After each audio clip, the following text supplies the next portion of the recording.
So, a Poisson lambda number of people are voting in a certain election.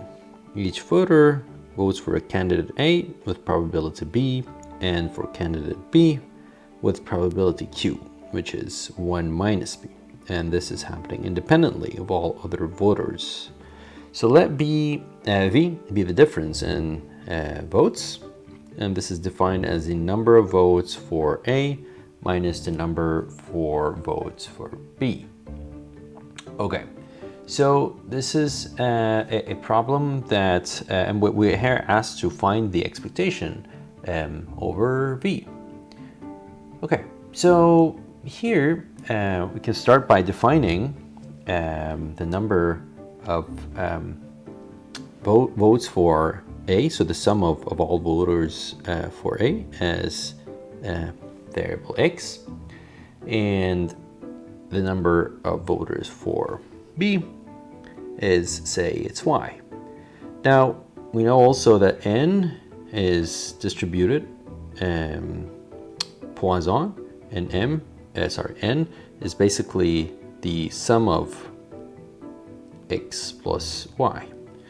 And N is distributed Poisson lambda. So basically, all the voters in an election, they vote either A and B, and then they together constitute all the voters in this certain election. And that is Poisson lambda.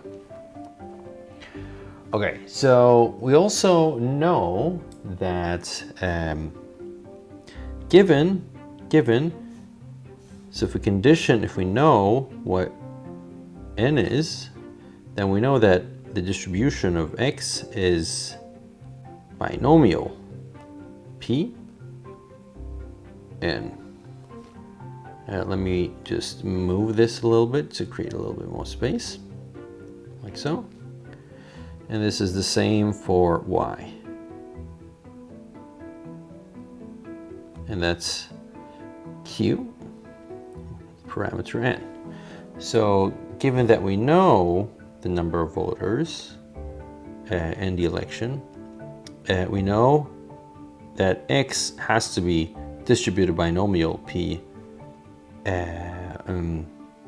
taken from hyperparameter N. Okay, so what we are asked here in the first part of this question is to find the expectation V, and that is, just by definition, the difference between X minus Y, and that by lotus, meaning that we can take the distribution of the transformation of any transformation as is given times the distribution, the PMF. And this is a dichotomous variable, so it's not continuous, and so we condition. We take the PMF of the joint PMF of X and Y. Okay, that's all good. And now, right, and we sum over the all the X's and the Y's. Okay. Now we have the joint. So the question is, can we? This looks a little sort of complicated, but just looking at the joint here, and what we're going to show, and this goes back to these sets of questions that are called chicken and egg problems. We'll see that this thing here, the joint, will actually become independent Poissons, like so. So we'll be able to factorize this joint like the following, and this will facilitate greatly the calculation of this expectation. So let me show you how this joint becomes these marginals by moving this whole thing down here. Okay, so the first thing we're going to do, we'll just write down the joint like so. And this we know is just basically the just marginalizing over n. We get these joints of x and y. So here we have the probability of x equaling x, y conditioning on n over all n's,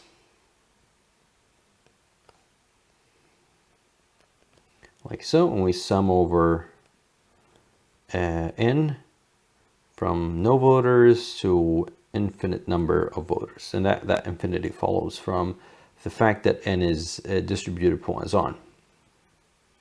Okay, and so the next thing we're going to do here is to realize that the following fact, that this infinite sum is actually just that has probability non-zero for only one term, and that term is the term only when n equals x plus y. And I'm going to just do the following to make this extra clear. So x and y are actually fixed numbers. We're going to select first x and y. So that can be any number on the support. Let's just say that this little x is actually, you know, a. That little y is b. Okay. Now we know that the sum of, so n has to be, it will only be valid when a and b is that whatever that number is. So if a is, you know, 2 and b is 5, well, n has to be 7. So all the n's from 0 up to infinity, except for when n is equaling 7, has probability 0. So this whole thing simplifies to just one term, and that's the term when this condition is fulfilled, when basically n is equaling a plus b. Okay, so that makes the whole thing very much easier. So I'm going to write, just using notation here a little bit, I'm going to write a actually here. I'm going to write y equaling b, and conditioning now on n equal a plus b times probability of n a plus b. Okay, and so this, now given that we condition on n, actually x and y are the same event, right? So if we know x, we know exactly what y is, and if we know y, we know exactly what x is. So by that we mean that they are exactly the same event. So we're going to drop one of them because they are just superfluous.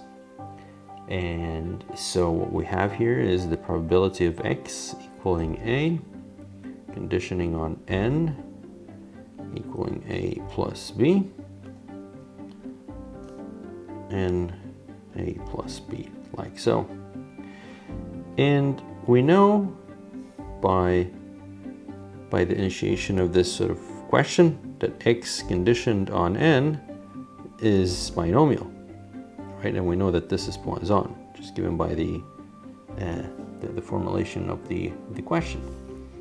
So, okay, so we know that n, selecting a, and we know we have p voters and a of them going to vote in a certain direction, 1 minus p, and that is n minus a, and we also know, and that's just another way, that this has to be b.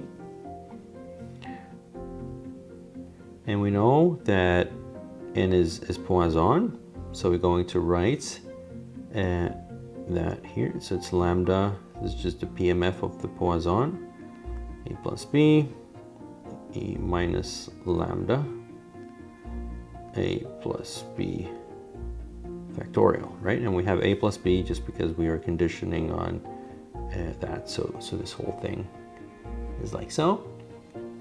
Okay, and then we could have stopped here, but we're going to continue ahead and going to finally arrive to another simplification, which is that this is going to be two Poissons. So let's do that. So in the n choose a is n factorial, a factorial, and that's n minus a factorial. And we have the p a. We have the, I'm going to write this q. I'm going to write the b now here, and actually have to realize that this is a b as well. Then the lambda a is just actually lambda a, lambda b. And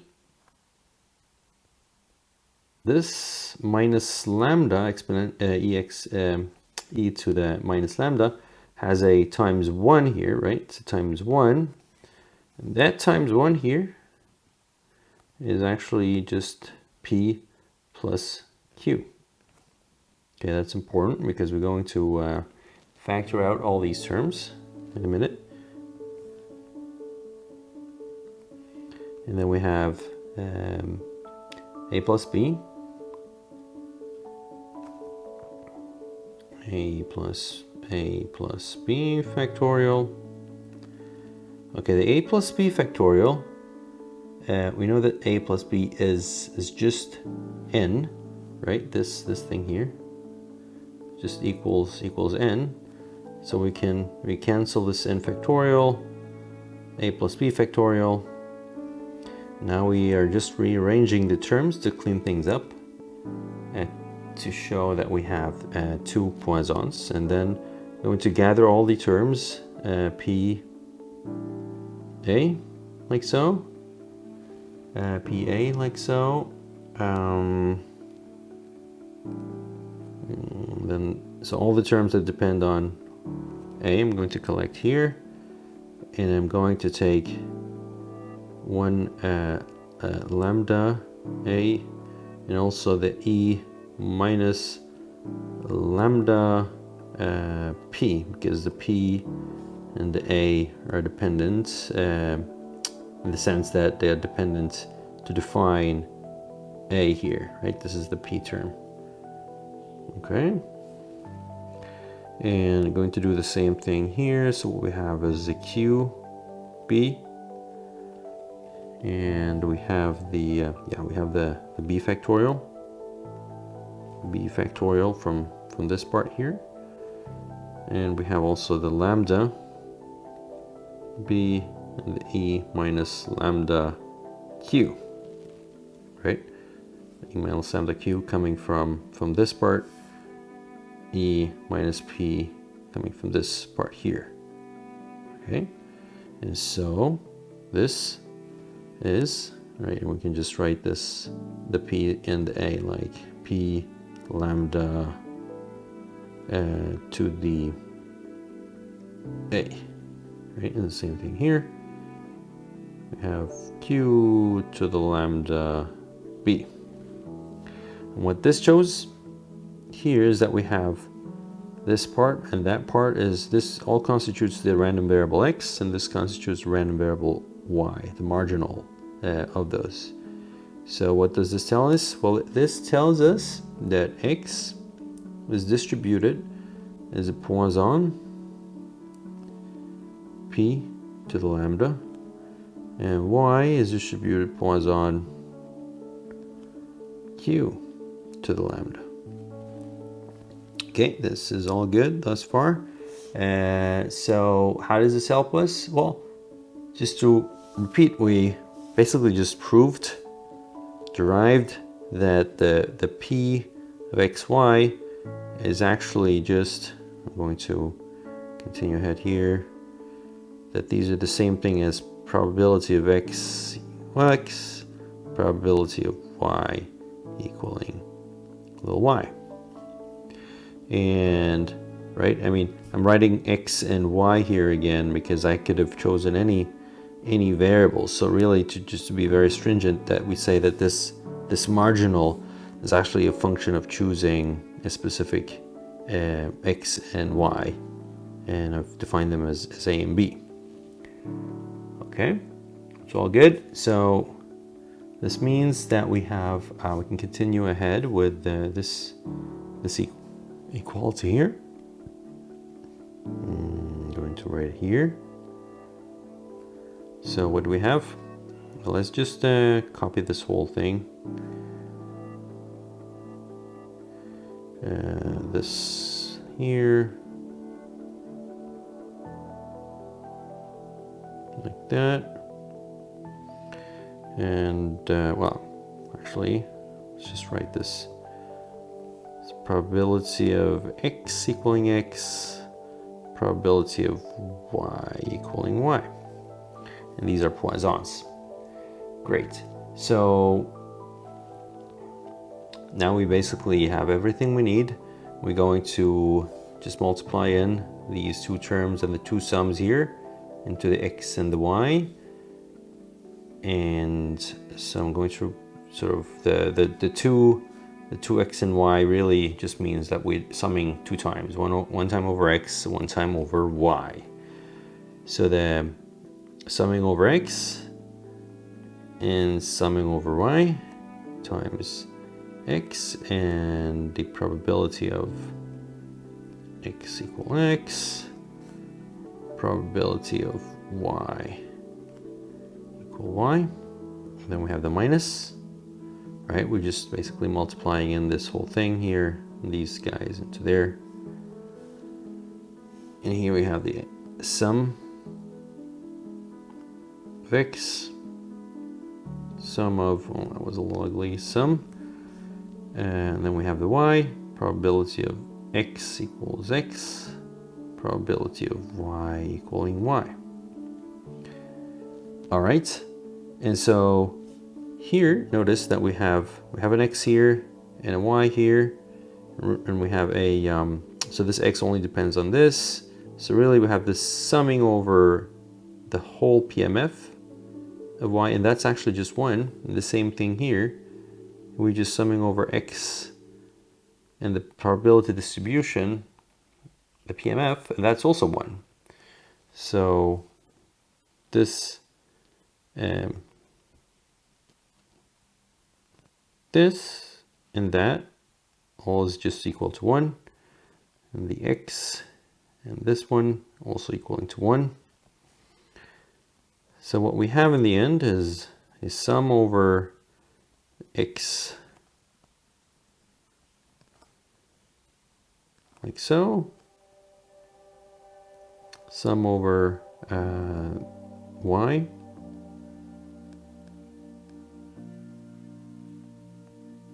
like so. And we know that the sum of these guys, I mean, these are just Poisson, so that's the that will be equal to, and we know that the parameter of x is p times lambda, and for y it's q times lambda. So in that is the expectation. So this is just the expectation over x, and this is expectation over y. And so this will be p times lambda minus q times lambda. This is the same thing as q p minus q. That was a little ugly lambda. Let's just write it again, like so. Okay, and so this is the expectation of v. In the second part of the question, we asked to find the variance. And the variance, I'm going to do that in two ways. One that is just using the properties of variance, which is the easy way. But I think it's nice to just do it in a little harder way. Not just because it's hard, just because it's illuminating. Really, that if you sort of forgot about the properties of variance, you would just initiate calculating the variance of v, and then ended up with a little sort of convoluted term, and then perhaps getting stuck. So let's try this just using definition of the variance, which would be expectation of v2 minus the expectation of v squared, right? And this term we just calculated, which is this one here, and that is lambda p minus q, and all of it to the squared. Okay, so let's focus on the second term here, and that term is the following. So we know that v is just x minus y, so that's x minus y squared, and that in turn we're just going to open up that parentheses. That will yield x2 minus 2xy plus y squared. By linearity, we have expectation of x2 minus 2xy, like so, plus expectation of y squared. Okay. Now, this term, it turns out that x and y are independent. We just showed this in the previous calculation here, that actually what we end up with in the joint of x and y is for a fixed number of a and b, will end up with a independent terms. And so what this tells us is that this minus this thing here is 2, and that's the expectation of x, expectation of y, that's p lambda, q lambda, like so. Okay, that's nice. So what are these terms then? Well, these terms are, and that we can just follow by a little aside here. So the variance of, let's start with variance of x, that we know by definition is the expectation of x squared minus expectation of x and that squared. Okay, and that we know is the expectation of x squared is just basically, right, and we know that the variance of the Poisson is just lambda. So this whole thing will become, this is a lambda, we're adding this here, and we just calculated as q lambda squared, right? And so the whole thing here is q squared lambda squared. And the same for right, I just realized that the q is for y, so let's just correct that. Let's just correct that here.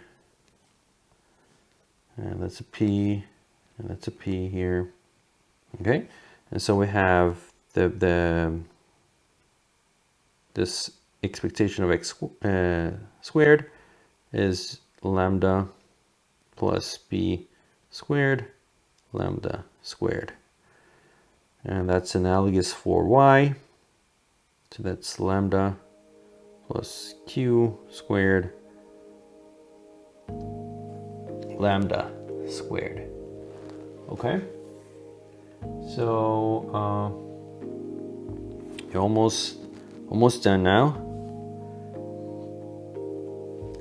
So what we have by looking at these terms, we have a squared term, two squared terms here. We have a minus like that. This is a square. This looks awfully similar to basically yeah, let's just rearrange the terms here so that we end up with the correct Right, so there's another little thing that I realized, my bad, which is that this variance here is actually lambda, but for x, it's p lambda, right? Because it's the terms, the same for y, it's q lambda. It's the parameter of the Poisson. Okay, so let's just rearrange things here. So we have a p lambda, we have a, let's do this in green, my bad. Let's just say a style of green, keep it consistent. And then we have q lambda, like so. Okay, and then we have the rest of the terms, which is p squared lambda squared minus 2p lambda q lambda, and then we have a plus q lambda squared, like so. Okay, so the this whole business here, here, that is the same thing as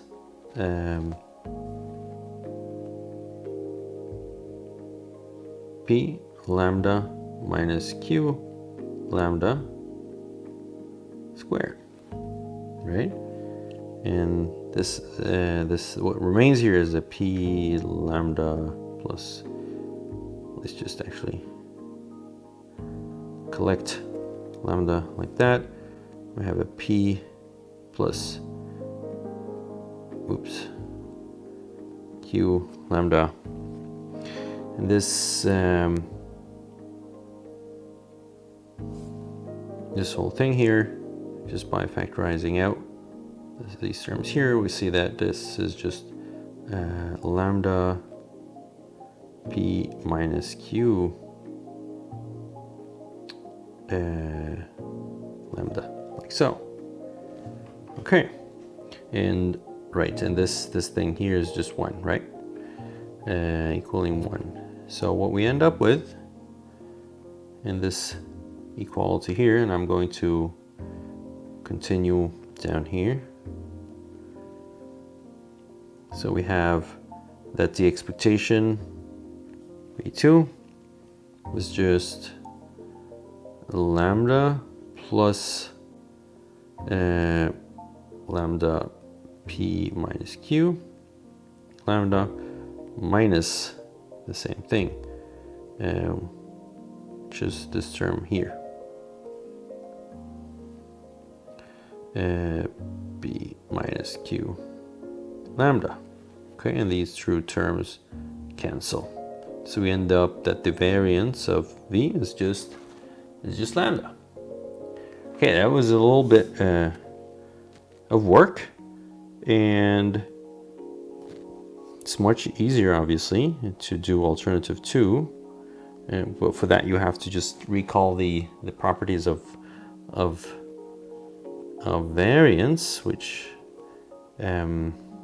was the following. So v is just x minus y, and then we have variance of x. It's basically a using properties of sort of a linearity of variance as long as the covariance is 0, which it is, and the variance of x and y, and we know that the variance of